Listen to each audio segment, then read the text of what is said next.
our organization, the Platypus Affiliated Society, is a campus-based organization. It established in Chicago in 2006. I was actually there, and now it's at over 50 campus chapters across the US, Europe, Asia, and Australia, New Zealand. The goal for us of this fair is parallel to the broader purposes of Platypus internationally. We want to reinvigorate a conversation on the left that has been neglected, and with the aim, not just to have a discussion, but to really rethink what is the left, like really not to continually go back to the past to think about what it could be. We do this through a number of activities. One is the Platypus Review. This is a free monthly broadsheet. It unfolds and continues to unfold. It's one piece of paper. This issue, there's an issue coming out the next issue that comes out, it comes out monthly, is with the Salem DSA, one of the Salem DSA members, Bill Smaldone. It's really interesting. It's a place where he gets to reflect. It's a book review on the German Revolution of 1918-19 through the eyes of a revisionist Marxist. That might not mean anything, but at the time it meant a lot, Edward Bernstein. So that's coming out. But we also have panels, like in this issue, which is from our Leipzig chapter, Leipzig, Germany, on gender and the left. So that's kind of what we're hoping today with this roundtable, is to bring together a discussion in the same vein of hosting the conversation on the left.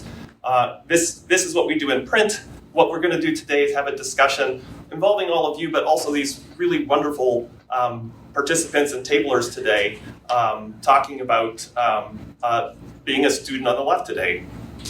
We have hosted a total of 8 panels in Corvallis. And I also just want to point out, not all our activities are outward facing. We also host a weekly year-long reading group on the history of Marxism, which is on Thursday at 7 p.m. in Strand 112, which is just down the hallway here. Also, when we do it, we don't assume you know anything about this history, and we really discipline ourselves to focus on the arguments that are laid out in the text rather than bringing in this, that, and the other. We don't assume that you know anything other than you read it freshly for the first time. To that end, we'll be kicking off our reading group next Tuesday at 6 p.m. with a teach-in by Lance Parrish titled "Does Marxism Even Matter? Capital and History?" Where he's going to lay out the sort of basic assumptions of historical Marxism to kick the reading group off. If that sounds intense, we also have a weekly meetup to talk about current events. And today, if you haven't followed the news, there's a lot of current events happening right now. But also just ideas, politics, and history. That happens at Java Cafe on Mondays at 5 p.m. and Matthew hosts those. There is a sign-up sheet at the front. We're always around. The weekly meetup is meant to be a place where you can just roll in, have a conversation, and roll out. So you're always welcome. And with that, I'm going to hand things over to Matthew now, who's going to be moderating the roundtable. All right. So let's start with our introduction. So farthest on the right, we have Khawater, who is an undergraduate in mechanical engineering and pursuing a minor in exercise physiology. She is a co-founder of Engineers That Read, which is who she's representing here. And she comes here from 10 years, or more than 10 years of social organizing with various roles through the university, from leadership positions in an extensive array of student clubs, social initiatives, and university boards. In the middle, we have Lance, who is a junior doing a double major in political science and religious studies. He began with attending platypus activities in his freshman year and president of the student club, but he is participating here as a participant in the internationalist communist tendency. And at the end here, we have JR, who is a senior in sociology and representing the Mid-Valley industrial workers of the world. He's worked many jobs before attending college, including retail, landscaping, construction, and manufacturing. He enlisted in the military at the age of 19 and earned a GI Bill that enabled him to attend the university. but he credits his experience in the military as being a step on the path towards becoming a radical. So, guidelines for the table is that you will have 4 minutes per question per person. After that, we will spill questions and statements out to you all. We want to wrap the questions up, 45 minutes of open questions by 2:50, so that everyone can go and attend the Revolutionary Circle. Don't let this roundtable interrupt you from continuing to speak with the people who are tabling. Though be mindful that if you're really loud, that might be a problem for other people who are trying to hear. All right. So, our first question, mostly for Khawater and JR, is what is your organization and what does it offer students? So, I'll get started. Hi, I'm from ETRA, Engineers That Read, and we are a engineering book club. We kind of see ourselves almost as a humble student-led alternative to an ethics class, because many of us don't have ethics classes. Someone I spoke to yesterday, one of our club members, he kind of repackaged it, saying that it was a space for us to learn about social responsibility and really discuss that. These here are some of the books that we have read. Y'all probably can't see them. From Angela Davis, James Baldwin, and a bunch of other fantastic authors who I don't like sitting down. Okay, it's fine. You don't have to. Okay, cool.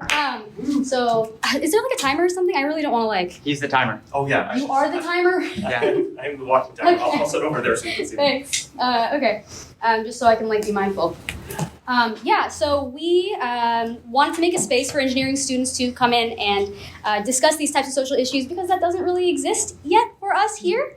And what that ends up meaning is that we have a bunch of engineers who don't think about the impact of their work, and that can be really dangerous. So the thing that the way that we structure it is, I guess I kind of realized this morning is a bit Marxist in theory, because we weekly have different facilitators lead the discussion.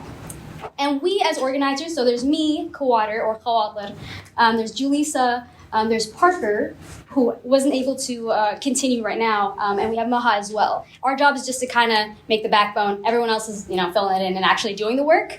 And weekly, each facilitator, 1 or 2 people from the group, lead the discussion. What that does is it gives us an opportunity to learn how to come up with questions and lead a discussion and facilitate discussions surrounding things like anti-racism and race and kind of what our role is in that.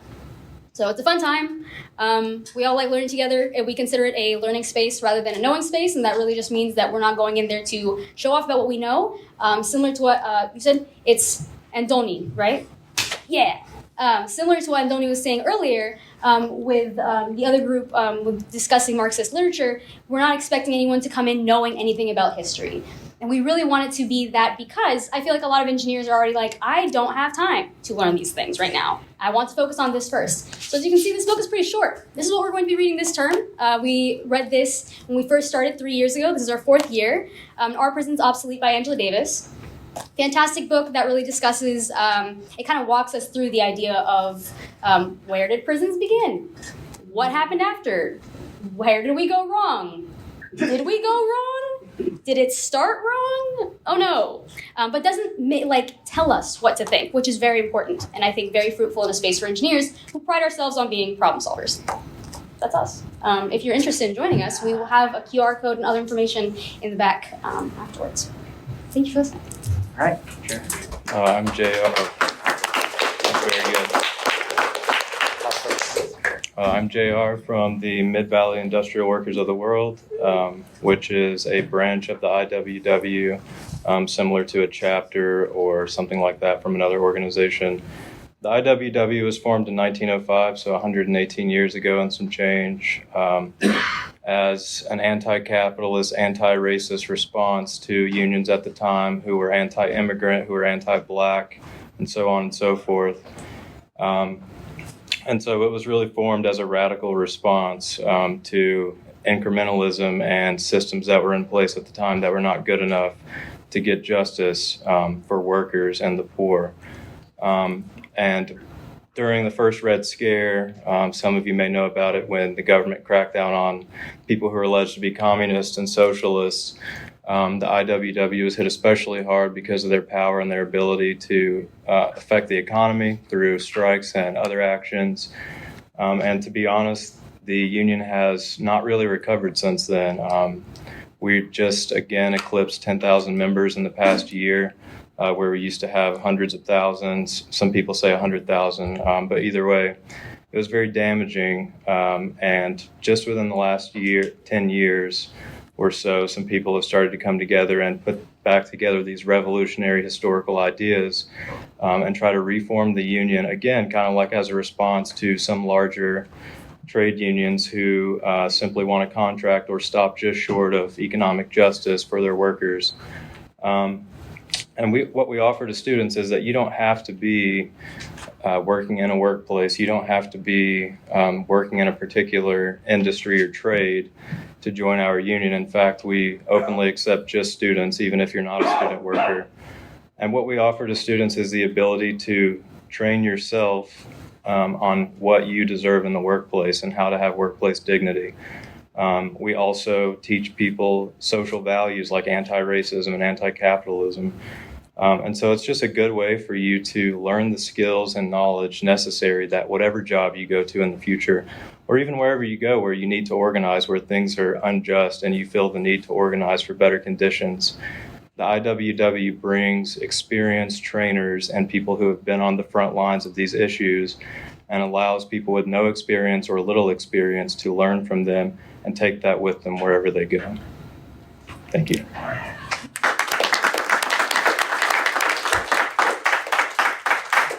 So, Do I not get to? if you want. Oh, okay. So I'm Lance. As you guys know, you've probably heard me yapping a lot at the club fair talking about platypus, but I'm kind of wearing two hats today. As they mentioned, I'm also up here representing the Internationalist Communist Tendency. And to kind of start off with, I would say that both these organizations that I'm affiliated with are in agreement on a couple points. And an important one to note when it's asking, what do we offer students, is that I believe we're kind of in a pre-political phase of the left, or an embryonic phase it's called, where obviously anyone who's in this room knows you can look outside and you can think, we're not going to have a revolution this weekend. We're not going to have huge, large-scale, emancipatory politics tomorrow. But the important thing for both of these organizations is clarifying what the left is, what it means to be a communist, what it means to be on the left, and that generally involves a lot of reading. So starting with Platypus, what we really offer is a chance to kind of refine your worldviews, look at pieces from all throughout history, looking at Marx, looking at Lenin, looking at Trotsky, looking at whoever else these authors may be, viewing them kind of with a critical lens and just thinking, where has the left kind of gone wrong historically? How has it led us to this present moment? And with that clarification would then come more insight into kind of what's happening now. Why is the left at its current state? And as for the Internationalist Communist Tendency, that's a group that I'm pretty sure a lot of you have not heard of, but it traces its historical roots back to the Italian Communist Party in the 1930s, kind of in that period of counter-revolution when they were going against the dominant kind of Stalinist tendencies of the time. And today, they're still a group or an organization that's mostly centered around Europe, but the way they operate is the Internationalist Communist Tendency is the overarching global organization, and the American branch is called the Internationalist Workers Group. And as for what they offer to students, it's once again a chance to kind of clarify your own politics, to kind of look at strains of, left-wing thought that have not been, the dominant strain that people will talk to you about on the news. People will talk about Stalinism, people could talk about Maoism, but left communism is kind of a strain that's by its definition to the left of, the mainstream socialist movement, is not really talked about as much. And to that end, they've run an educational group, which I'm a part of, and to kind of get in contact with them, you just go on Instagram, look up iwg.official, and you can start a conversation with them. It's very easy. And as for on-the-ground organizing, there's not as much in Corvallis because it's not one of their larger cities. They've ran a lot of things in New York, and they've had some members on the ground in Portland looking to get things started up. But both of these organizations, and what I really believe is true, is that the moment we're in, the most important thing that we can do and that an organization can offer students the opportunity to learn, to be introduced to these radical positions in politics that are outside of the dominant, Overton window that the Democratic Party or whoever else will be talking about, and just, kind of reclaim that legacy of a historical left that it has political potency. All right.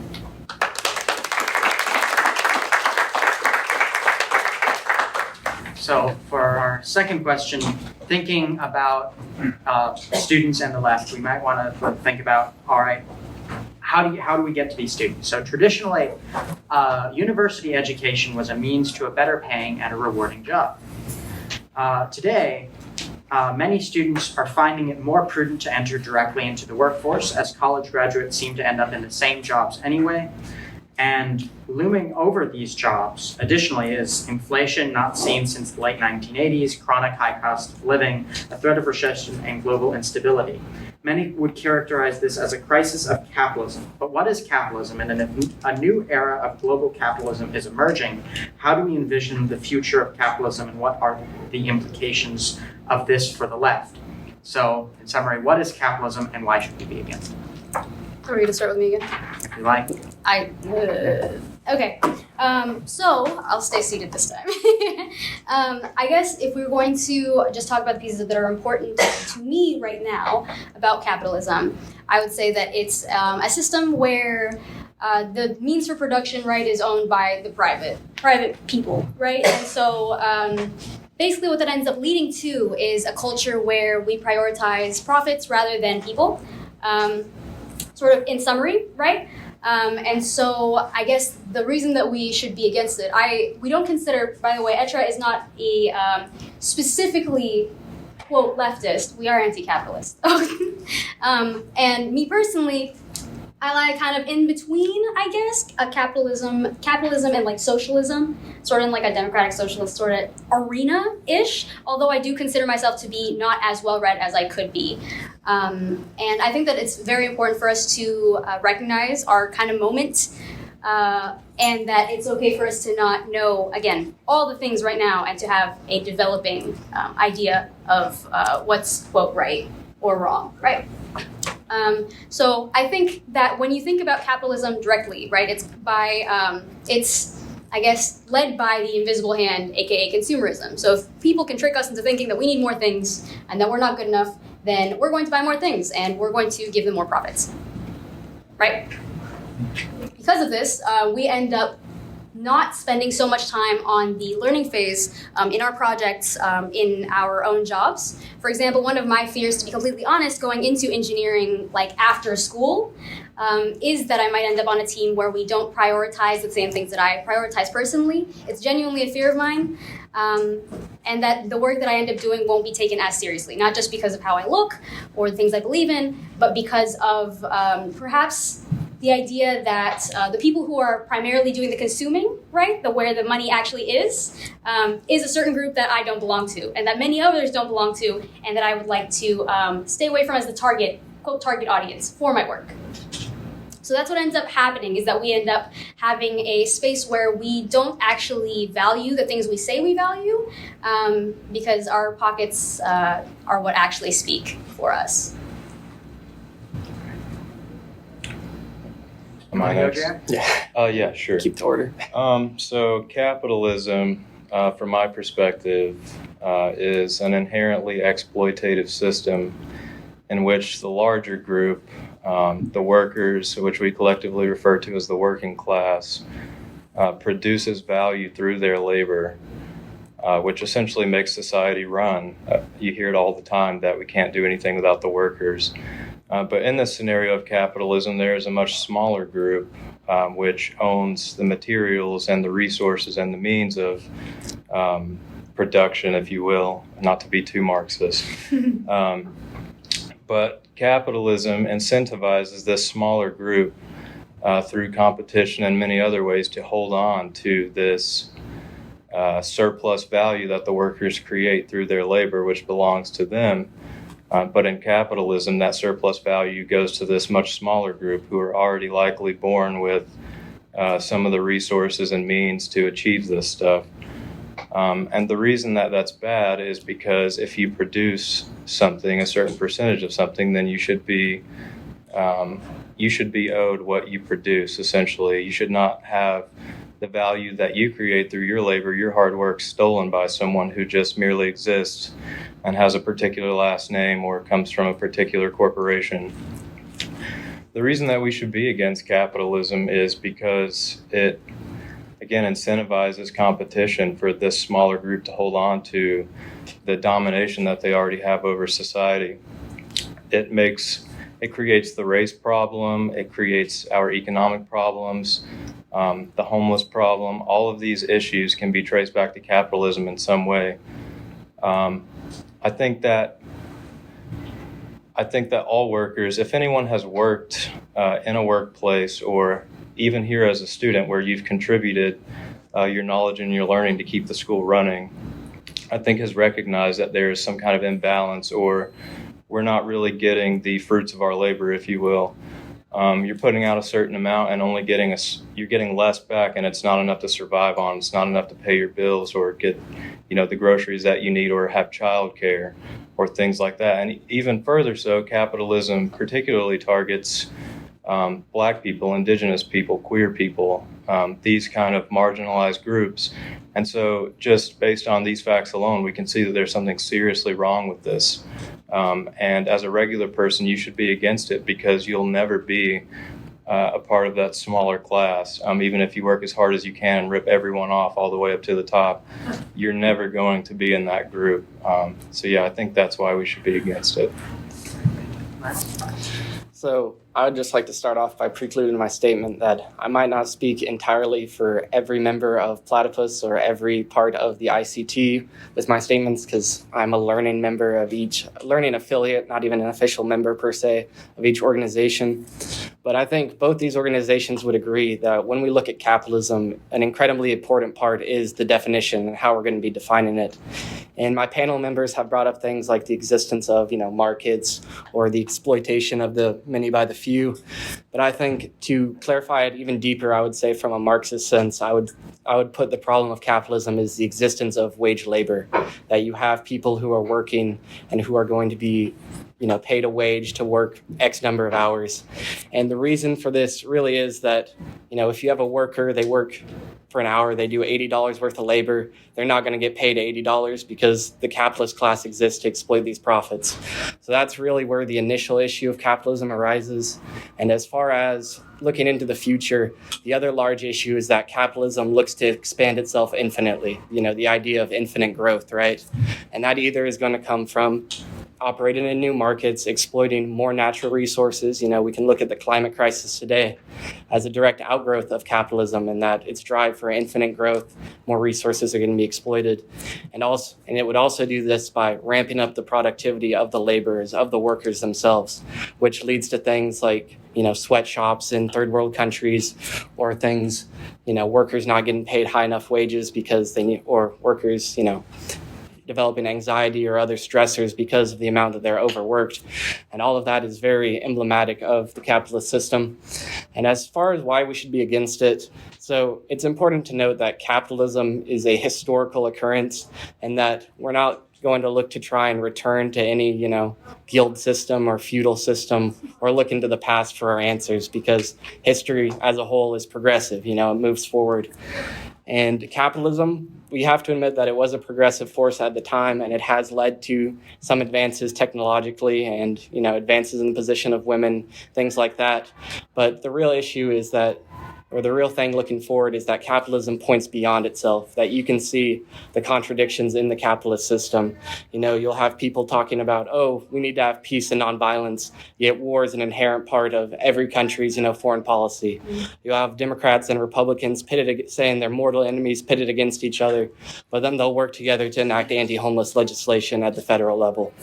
So really the problem is that, capitalism points beyond itself, and whether at Platypus, where we're kind of analyzing leftism, the history of the left throughout its, period of existence, and looking to clarify what we need to do to get back to being a political force, or with the internationalist communist tendency, where they're pointing at specific parts of leftist history and identifying what we did correctly or what they believe we did incorrectly.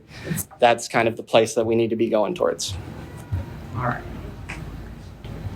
So, At a campus event last year, leftist intellectual Noam Chomsky was asked how students can participate in radical politics. He responded that they should join local activist organizations. But this answer seems to disavow their distinctive identity as students, or at least ignores it, perhaps feeling it an unwarranted and embarrassing privilege. Students might also consider themselves as intellectuals, right? Reading, discussing, examining, and critiquing different traditions of politics. In parallel, many claim the breadth of this education has been eroding, and perhaps worse, students who engage in academic study of society eventually find themselves in occupations that renew existing power structures, such as mainstream unions and NGOs. So, what sort of fundamental questions ought students ask themselves, and the broader left as students, how can it ask them? Perhaps we should start with JR to Switch things up, please. Okay. Can you repeat the question one more time? I know it. I just need to hear it again. What kind of questions can students ask? So I think students need to be asking as students, we need to be asking where the root of our problem is coming from. One thing that kind of backs that up is if anyone's familiar with the UAW strikes down in the UC system at the universities down there. One thing they did was they asked the question, who are these people responsible for our suffering? They weren't asking hypothetically, they weren't asking vaguely, they were asking literally and directly, what are their names? Where can we find these people? So one thing they did was they did this thing called a wake-up call, which is where like 100 students would go outside of this executive or chancellor, whoever they chose that day. They would go outside, they would find their address, go to their home, and they would have a big protest on the sidewalk outside of their suburban home with bullhorns, cowbells, and it was like 5 o'clock in the morning. So that kind of goes along with what kind of questions can we ask? Who are the people responsible for this? It's easy to think about organizing and changing things on a much broader scale, but it's much harder to think like, how can I actually get together and organize a change here, like let's say in Corvallis. So I think, the questions, and I think that students should not ask questions of so-called intellectuals or lifetime academics who claim to have a solution to the problem. They should be listening to the people who have experience, who've been on the ground, who are affected by this. They should be talking to the members of these organizations and these unions. I would say that, that's the most fundamental question we can ask is, how are we still facing the same issues that have come in cycles, and how have we not formulated a proper response for that? And who are the people who are responsible for continuing that cycle and perpetuating it at their own game? What can we do to make their life inconvenient the same way they make ours inconvenient?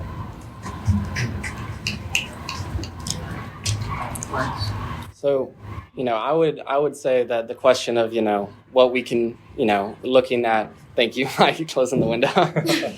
I'm not sure what's happening out there. But the question of, who are the people behind things? Why are things the way like they are? I think it's an important initial question, but I think as students, we can go a little bit deeper in that, a lot of people, if that question is posed, they'll just say, oh, the capitalists. And okay, that's a good answer, and I would say even agree with that answer. But to go deeper beyond it, I think we have to look at why the left is in the position that we are today. Why hasn't, if you are if you believe in Marxism, why hasn't a revolution happened, or whatever other tendency you're a part of? And that goes with the questions that the left, students on the left should be asking is, how has the left, failed in the past? What were its successes? What were its downfalls? How did it get sidetracked? And how we can kind of avoid that in the present moment. And I think that, with Platypus, that's really part of its mission statement is, looking at the past failures of the left. They identified the 30s, the 60s, and the 90s as periods where, the left got, basically curtailed, where they weren't able to make lasting political change. So I think in the present moment for students, it kind of goes beyond just looking at how can we be activists, how can we do things in the community, but kind of, it's been said that if you're going to school today in this uncertain kind of economic age, it's because you have a passion for something, because you want to learn, you want to expand your horizons. You don't want to go the safe route of, just going directly into the labor market or something like that. So with that, curiosity of students, we kind of have the ability to ask these open-ended questions. And, both of the organizations that I'm affiliated with, the ICT and Platypus, would kind of agree that there were things in the history of the left that did not work, things that went wrong and kind of hobbled the movement. So I would say that's the first big question that students on the left should be asking, just being hypercritical in a sense of even movements that are purportedly leftist in the present day. And as a second, kind of area for observation, I would say that students in general need to look at the contradictions that are kind of part of the capitalist system. Not just looking at, say there's the events happening in Israel today, we should support the Palestinians, but also recognizing things like, well, maybe parts of the Palestinian government are oppressive to people in Palestine, the Palestinian proletariat. So looking not just for the anti-American or the easy option in discussions, but really diving deeper and kind of criticizing the actual capitalist, the nature of capitalism as a whole and where that drives people and where that drives the left. I love what y'all both brought up. I think the idea of us seeing ourselves as opposition to a point is very human. We talk about it a lot, or Toni Morrison speaks about it in The Origin of Others. She talks about how we like to other ourselves to make ourselves feel like we're not part of that group. I hate Americans, says the person who was born and raised in America. It's easy. It's very easy, just like Clay was saying. So what I encourage students to do instead is to look inward and see what our role is directly. And that includes not just our, what's the word? I guess, privileges, but what does co-liberation mean? What does that mean I would have to give up? I think most importantly, because I feel like oftentimes we start thinking about co-liberation and the idea of, oh, I want to free everybody because that makes me free. But that means that we're gonna have to give up a little bit too. I think the other thing to think about is how we can actually put our things that we're learning, because as you were saying before, right, it's very important for us to read first and to make a space for us to learn together. Yeah. I think that it's really hard for us to read a bunch of things that are really fantastic and actually make it a part of our everyday sphere without talking to others and seeing like what our blind spots are. Maybe someone else interpreted something a little different than you did. One way that I've done it is with ETRA, right, we make sure that we start off with creating the space together, right? What that does is it makes sure that people don't end up unseen or unheard or realizing that they, quote, aren't going to be able to be a part of the space because they're afraid they're going to say something wrong. I think it discourages us a lot of the time when we don't allow ourselves to work together on things and be vulnerable. And especially be vulnerable about where our own blind spots are and our own privileges and what that would mean. Power structures and that sort of thing and how it comes across in the spaces that we work. I think we end up often acting as if they're permanent. And just like it was said before, capitalism is a moment. It's something that's happening right now. And this version of capitalism is happening right now. But it's not always been like this and it won't always be like this. So things that I would encourage people to perhaps look into more, whether it's inward or through reading, discussions, is co-liberation in practice. Because I think the other thing with Marxism, oftentimes that people don't realize until they look a little bit more into it, is that, it's a philosophy and not at least from my perspective, it's a philosophy and less of this is the exact way of doing things. I don't know how it looks like yet, personally, because of my lack of education, to have the means of production be owned by everyone.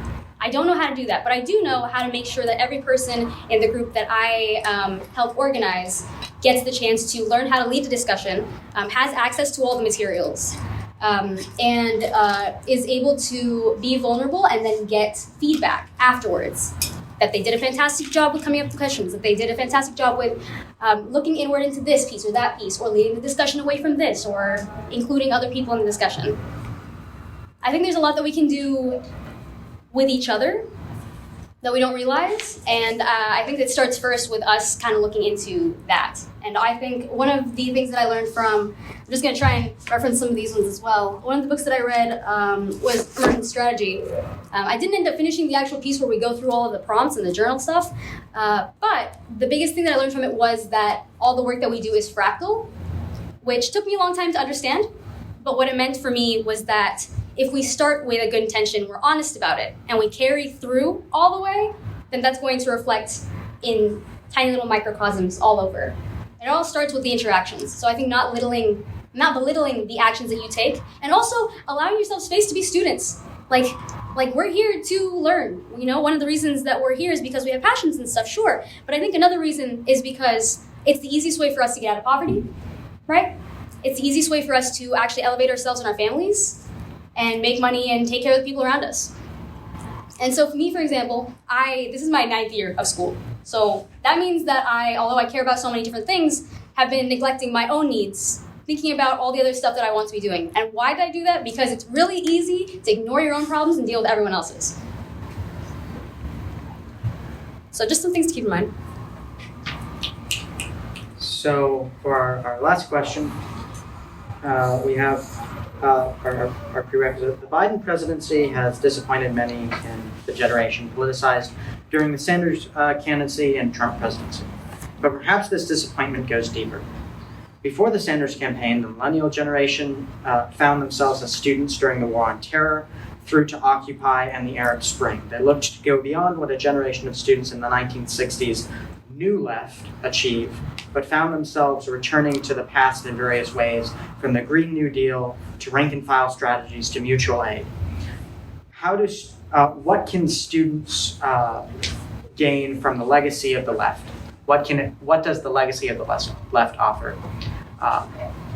So perhaps we can start with JR. For one thing, we should definitely, even though things haven't been perfect, we should be appreciative of the legacy of the left, because there have been a lot of individuals and a lot of groups who have done their best and who have given their lives, essentially their place in the social sphere, to try and actually affect the problems, like the early IWW, the early UAW, the Black Panthers, and other groups like this.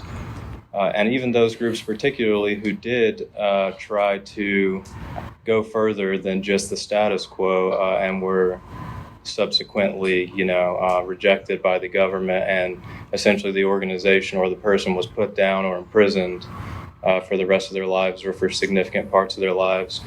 But while we're appreciative, we should also be very critical, because as I mentioned before, we find ourselves in these cycles over and over. And so we have to ask, as the other panelists have said, what did we do incorrectly in the past that leaves us once again with record inflation? People can't afford basic things. Even though we allegedly have great employment, that's not really being reflected. Pay is low, hours are long, etc. These are all problems that we faced before. So while we should be very appreciative of the people and the organizations who have given their image and their lives to keep the work progressing and to try to find ways to escape these cycles, at the same time, we have to admit that it hasn't quite worked. It hasn't given us a final solution. And that's not to say that's what it was meant to do, but it's the reality. And so we have to regard the legacy of the left with a bit of criticism and be able to say that, these certain things didn't work. We need to be more radical here. I think electoralism has been a big part of the legacy of the left, which has failed us time and time again and continues to do so. I've seen numerous Democratic politicians espousing total support for Israel today. Things like this, they're showing every time that they get a spotlight on them, they're showing that they don't actually speak for working people or regular people, but rather for the party image. So I think we have to question those things, but we do have to say that many people on the left have tried to solve the problem and have worked to solve the problem and have died trying to solve the problem. But unfortunately, as a working class or as working class and poor people, we collectively have not come up with a good enough solution. So we have to reflect on that and criticize history and see where we can actually affect that permanent change, where exploitation is a thing of the past. I think my panelists put it really well. And, the prompt itself, I kind of hits a kind of a personal nerve for me, and I'm sure a lot of people in this room talking about the Sanders campaign, which was, failed in both 2016 and 2020. And that was kind of an entry point for a lot of people in our generation onto the left. And I think it kind of does show that when we look at the legacy of the left, we can't just try and directly repeat the past, the failures of the past, whether that be, entryism, into unions, normal unions, or into the Democratic Party. And it reminds me of a quote from Marx, I think, about, letting the traditions of dead generations weigh on the present like chains. So we can't basically go back and do exactly what we did, say in Russia in the 1910s, 1920s. We can't copy verbatim what was happening back then when they had success. We can't go back to the 1800s and, do exactly what Marx said they should do in, the 1840s, because different material conditions, we're in a different phase of history, and we can't simply go back and repeat our mistakes, so to speak. So I think the legacy of the left is really, because if you look at the legacy of the left, I don't think you can say that it is anything but a failure, in a sense that we still live under capitalism. This experiments of socialism in the Paris Commune or in the Soviet Union were all ultimately unsuccessful. And we can look at that and say, well, they were unsuccessful, so there's nothing of value here. But I don't think that's correct either, in that we look where there were successes. We look where they were able to reach out to the working class and make inroads. We look to the time, the brief few times where the working class did hold political power. And we can look at that, obviously always being critical of, what exactly happened or the ideologies behind that were pushing, what happened. So I think the main part of the legacy of the left that we kind of need to, reconstitute and refigure is how to get back into this era where we can have a political left, where we're not so sterilized, where we're not, an afterthought, where we're not caught up in the Democratic Party or Labour Party in the UK. And the legacy of the left, in some senses, it can offer a blueprint of what not to do. But in other senses, we have to critically examine it and actually decide what went right, what went wrong, and how we can integrate that into our political or pre-political actions today. I agree with a lot of what JR and Lance were saying when it comes to taking into account that people have died for this, right? Like, people die for change. And I think oftentimes history goes untold or it is burned, as numerous libraries around the world in different parts of history have been burned to preserve a certain ideology. And keeping in mind the stories that we read, where they come from, who's telling it, what's their perspective, what did they get out of it, right? Being critical of the authors that we read, I think, is very important because of that. I think I remember the very specific moment where I stopped seeing the books that I read as, quote, the truth. I think that everyone kind of goes through that at some point, where they stop thinking, oh wait, this is like the way, and start thinking, wait a second, this person has these opinions and whatever, and they're going into it with that lens because this part doesn't make sense to me, right? And allowing kind of the contradictions that exist to fuel you to learn more and ask more questions. I think making space to discuss how this is something that can make us all very discouraged as well is important, and to kind of recognize that. I think that when you learn about this stuff for long enough, you eventually become kind of discouraged because you see that people have tried for so long. And, quote, nothing has happened, without really thinking about the things that, the changes, the small changes even, that have been made. So I think starting off with not being hung up on your own labels, I think they're just starting off points, jumping off points for us. It's an easy way to package up, this idea as Marxism or whatever, or leftism or blah, blah, blah, or whatever. And I think that tends to stifle a lot of us. And one of the reasons, again, that we personally, as the book club, ETRA, don't recognize ourselves as a leftist organization is because it's just so divisive. It's just not helpful. It's more helpful to be like, hey, can you all come in, and if you're interested in reading this book with us, do you want to read? Do you want to talk about it? Do you want to be part of facilitating the discussion? Do you want to learn how to facilitate the discussion? Do you want to give yourself the chance to mess up in front of others in a space where we're hopefully going to make it safe or a brave space? So that's kind of just not allowing yourself to be discouraged, although you will be at some point. It's going to happen. Not getting hung up on labels, and keeping in mind the history that is being buried and what that means, kind of tapping into it more so that you don't end up reinventing a broken wheel. Does anyone have any questions or observations they would like to make, or anything that they would like clarified? I have one. All right. I wondered how the more recent history, how you regard, you're all three of you are not millennials, I imagine. You're younger generations. I mean, I'm kind of. I think I'm a 97. millennial, actually. All right. I'm Gen I'm Z. not. I'll I'm be Gen Z. My sisters don't think I'm Gen Z. They're just like, you're definitely a millennial. You still like Harry Potter. Anyway. Is that the dividing line? Yeah, I don't like Harry Potter, and I'm Gen Z. So There you go. See? it adds up. Thanks. How do you think about the more immediate past? Like, I think Lance touched on it a bit, the Saunders candidacy and the Trump presidency, but then there's also, in the prompt there was the Arab Spring, there was Occupy, there was the Green Movement in Iran, there was Occupy Wall Street. Do you have any memory or thought, does that kind of come into your understanding of the present? And I guess the other thing I wondered about related to that was, do you feel like you're going through a transition? Like, do you feel, the 60s generation thought it was going through something, like something was changing. Do you feel like the world is changing in a fundamental way, or do you feel it, the way that you described it, it seemed like it was the same problem, like, these people steal from us, and is there something different about, do you feel as a student going through the present, there's something weird about this history, or something's coming? Yeah, politically maybe? Yeah, definitely. I think that some of these movements that we saw in the immediate past were attempts to figure out how to affect the problem in ways that went beyond just sign holding or having a rally or things like that, which have proven ineffective because capitalists don't care about your appeal to them.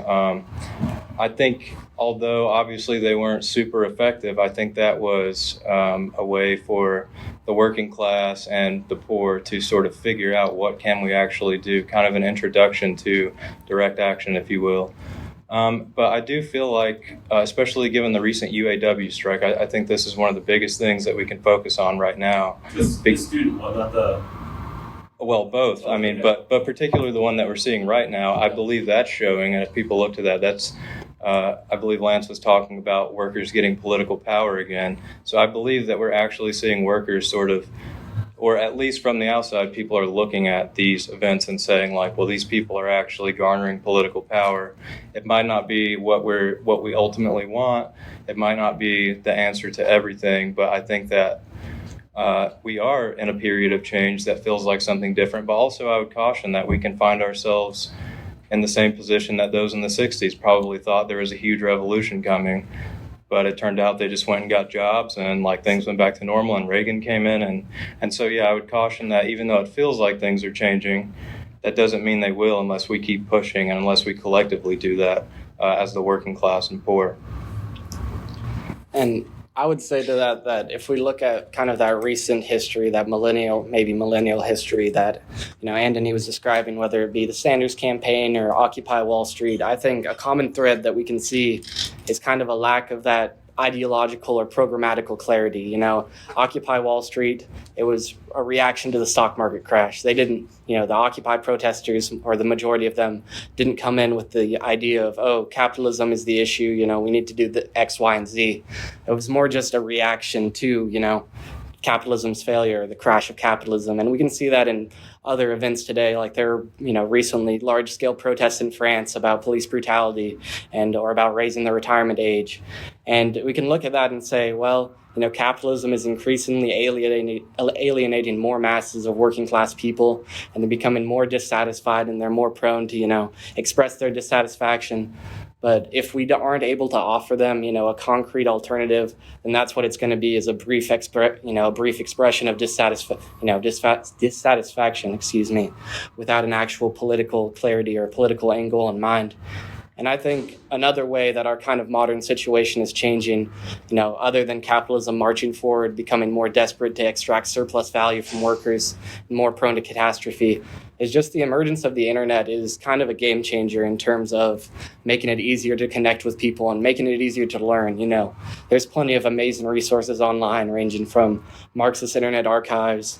The ICT, Internationalist Communist Tendency, has a website at leftcom.org where they have probably like thousands of pieces just compiled.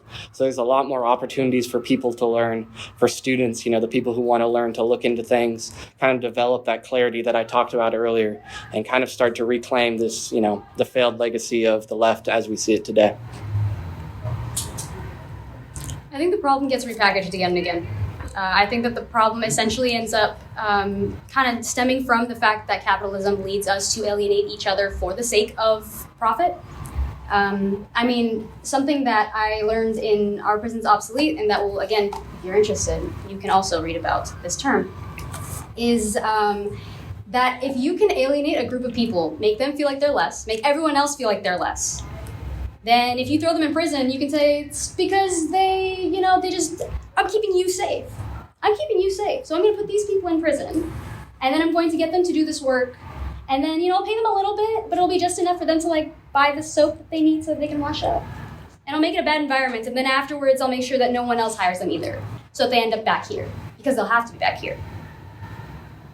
So I feel like if we just repackage the problem again and again in different ways, and we find new ways of exploiting people that become more and more insidious, I think it's something that really, I guess the effect was real big for me, was a talk by Dante King, who's the author of The 400-Year Holocaust, White America's Legal, Psychopathic, and Sociopathic Black Genocide and the Revolt Against Critical Race Theory.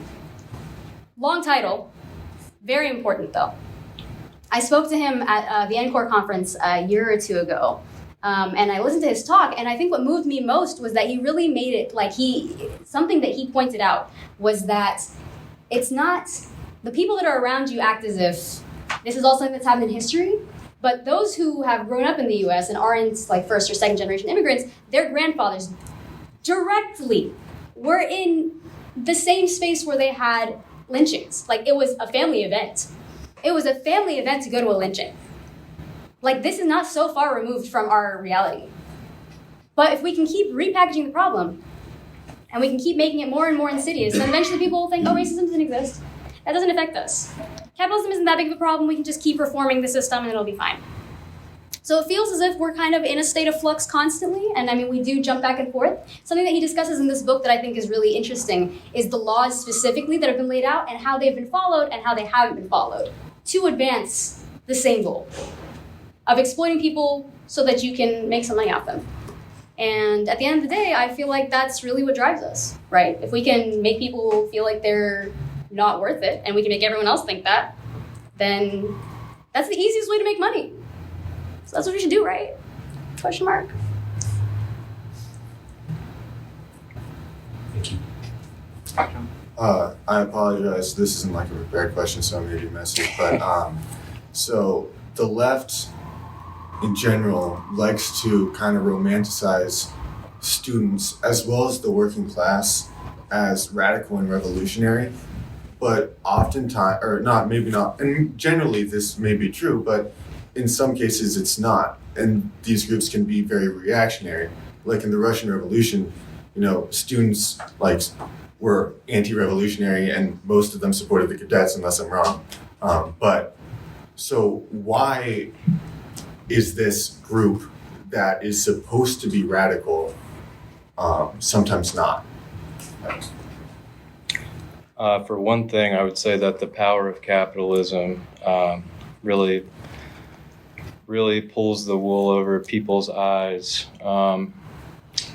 And to put it another way, it's all-encompassing. It's totally surrounding us all the time.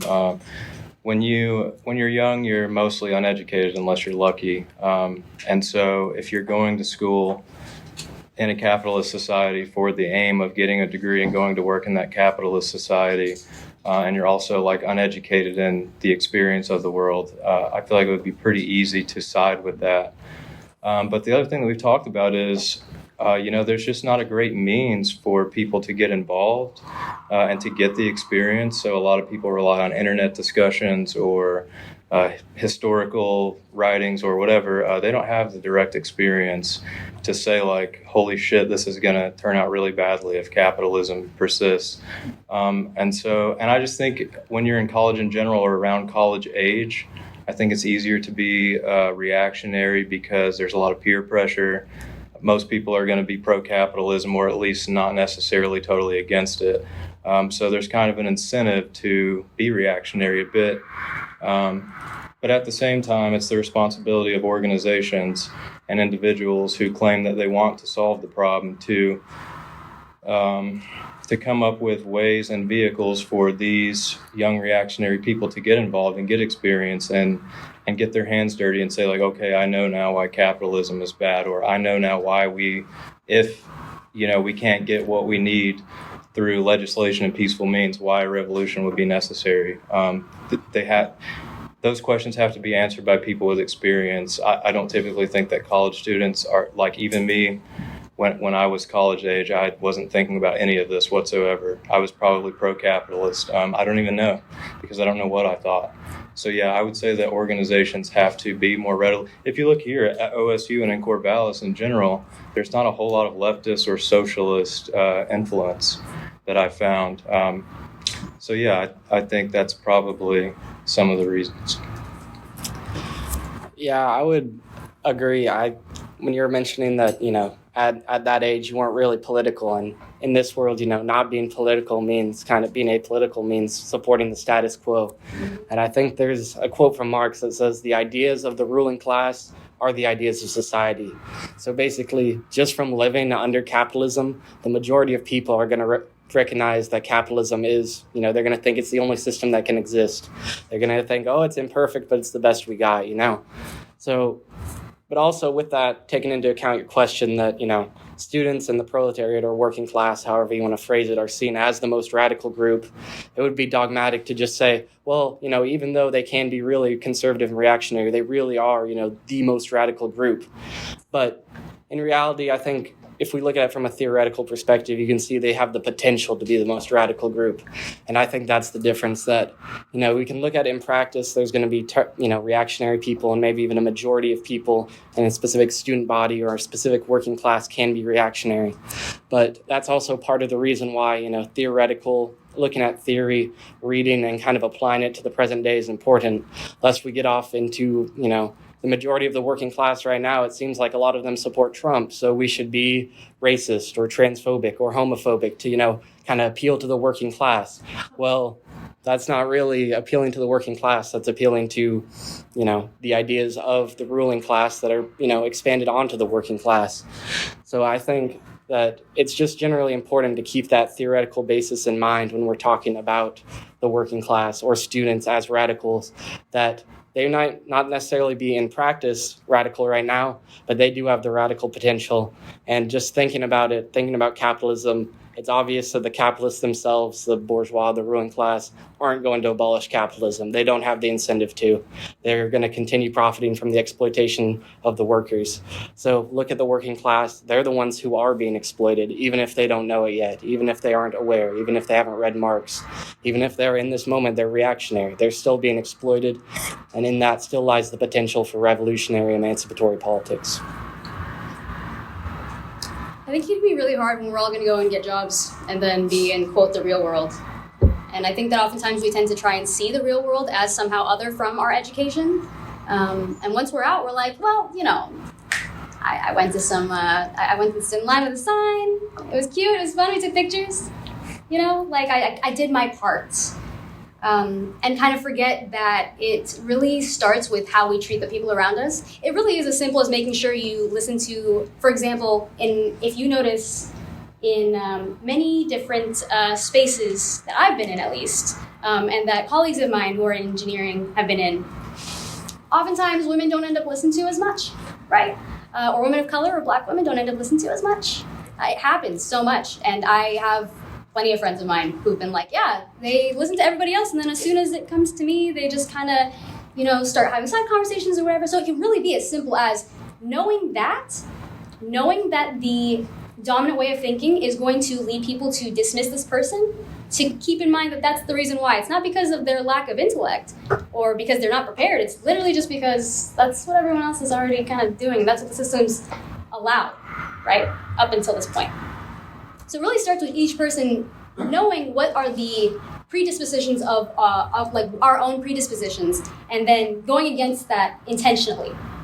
I think that's really where it starts. The role of intention is big. I think oftentimes if we're intending to just go to a little, like a fun thing where we hold up signs, that's, it's cute, it's fun, right? It's really great for that sense of community as well.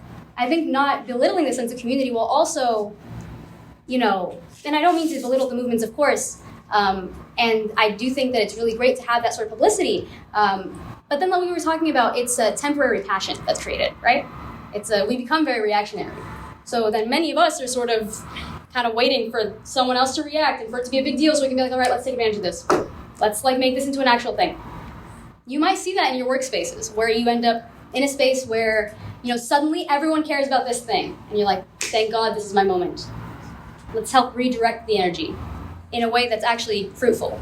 So like, for example, we were thinking about having a podcast. Me and Mark. Mark is a white guy, right? We're the co-founders of this group. We were thinking of having a podcast potentially when we first started it, right? We started with when the Black Lives Matter movement got more publicity. We were like, we gotta do something. And that was just an idea that we came up with. And then we were like, dude, I'm Arab and you're white. Like, what can we say that's helpful? And it turns out what we could say is like words of facilitation, I guess. That was really rocky, but y'all get me. Being able to facilitate a space instead where we can all learn together is so much more helpful than just kind of talking out of our asses. Any other questions?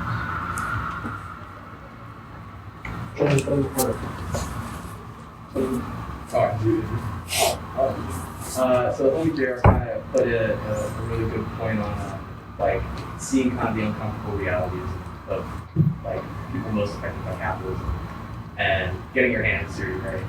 I guess what are some ways that y'all like per se seen like some uncomfortable moments and like I guess radicalizing moments within your organizing careers and organizing yourselves that kind of prompted y'all to act and do action in that space. You kind of also talked about like in the workplace, you see something happen and then you're like, let's do this, like let's make something happen.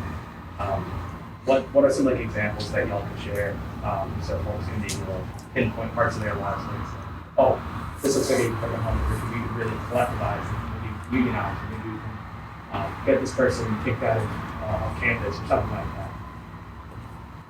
that. Yeah, so I would say probably my biggest radicalization with real experience has been watching the police operate in the communities that I lived in. When I was younger, I lived in a very rural community, excuse me.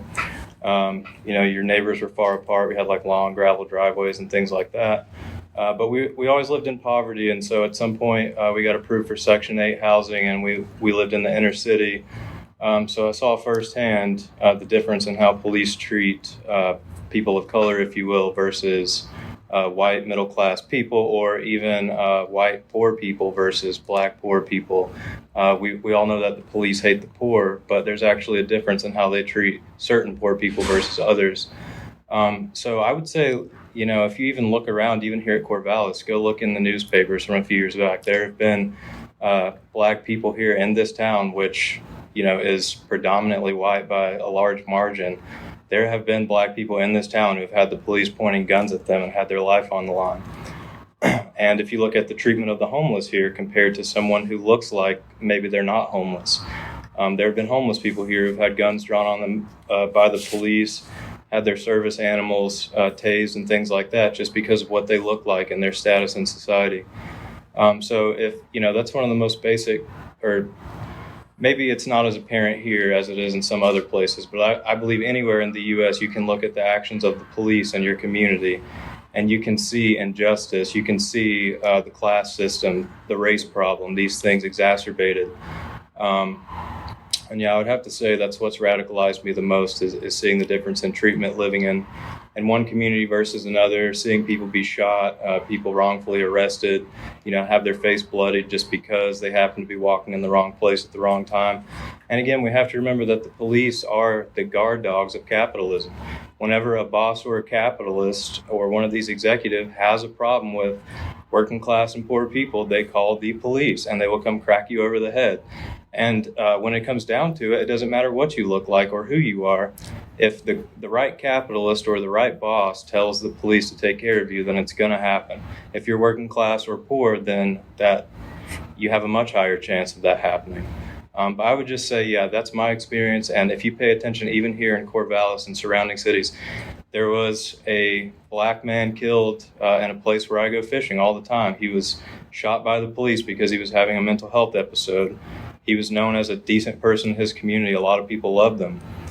But that didn't matter to the police. They showed up, they got their guns out, they made the situation worse, and they killed him. So there's not much more to say.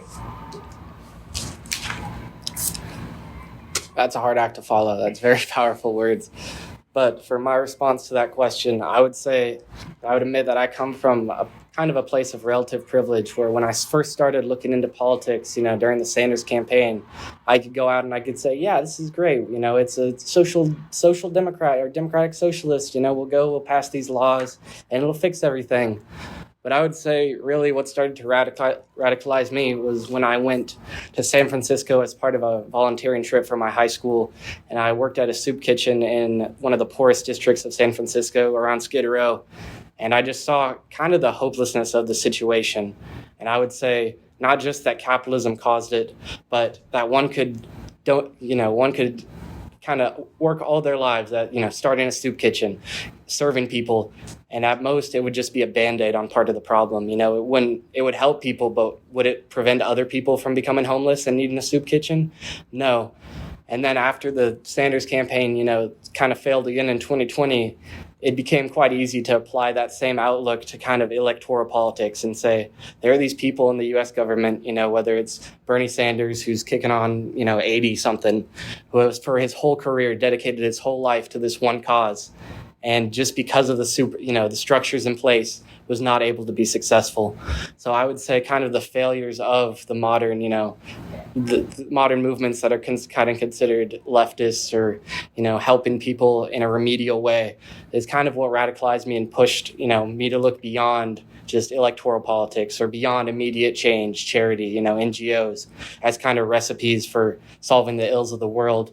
Because from a theoretical perspective, all of these things are going to continue to exist until we strike at the root of the issue, which is capitalism, the mode of production, the wage labor, things like that, because capital reproduces all these things. So I would say that would be my radicalizing experience.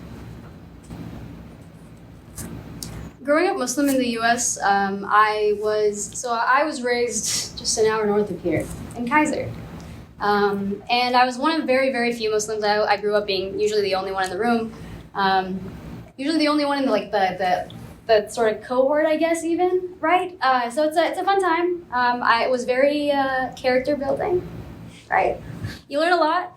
I started wearing the hijab, for example, in 7th grade. So that's kind of when I got to find out who my real friends were,